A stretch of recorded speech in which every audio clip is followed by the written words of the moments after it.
नमस्कार. मी डॉक्टर राजेश गरगटे, बालरोग तज्ज्ञ, कराड. 17 मे रोजी जागतिक रक्तदाब दिन म्हणजे वर्ल्ड हायपरटेन्शन डे आहे.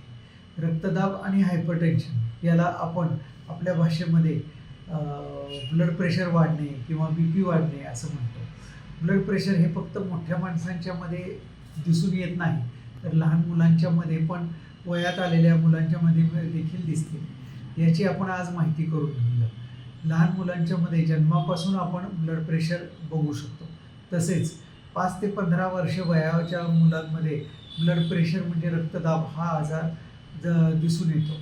जसं आपण वजन, उंची मुलांमध्ये चेक करतो, त्याप्रमाणे रक्तदाब, ब्लड प्रेशर चेक करणे पण अतिशय जरुरीचे आहे.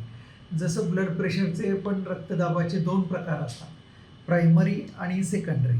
लहान मुलांच्यामध्ये शक्यतो सेकंडरी हायपरटेन्शन म्हणजे कुठल्या तरी कारणामुळे येणारा ब्लड प्रेशरचा आजार असतो.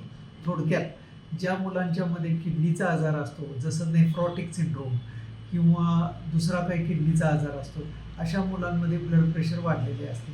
त्यासाठी आपण सर्वांनी मिळून ब्लड प्रेशर दिवस, जो रक्तदाब दिन आहे, त्या दिवशी प्रत्येक बाळाचे ब्लड प्रेशर चेक करणं अशी शपथ घेऊया.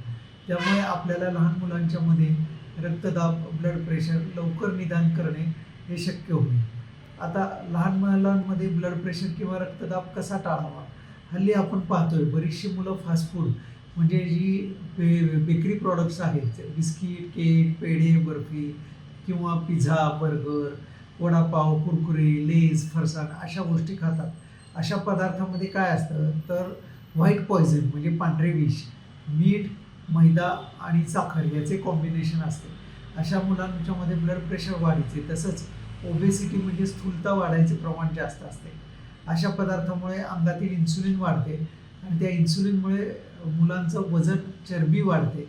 अशा मुलांमध्ये लवकर ब्लड प्रेशरचा धोका उद्भवतो. त्यामुळे आपण सर्व मुलांना जंक फूडपासून प्रवृत्त करावे व हेल्दी डाएट म्हणजे सुदृढ निरोगी बनण्यासाठी जे आहार आवश्यक आहे तो घेण्यास आपण त्यांना उद्युक्त करावे.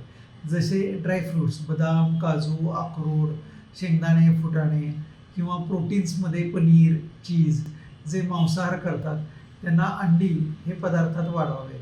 मुलांना बैठे खेळ, नुसते मोबाईल हातात देण्यापेक्षा मैदानी खेळ खेळण्यास प्रवृत्त करावे. त्यामुळे आपण होणारी भावी पिढी ही तंदुरुस्त ठेवण्यास आपल्यास मदत होईल. धन्यवाद.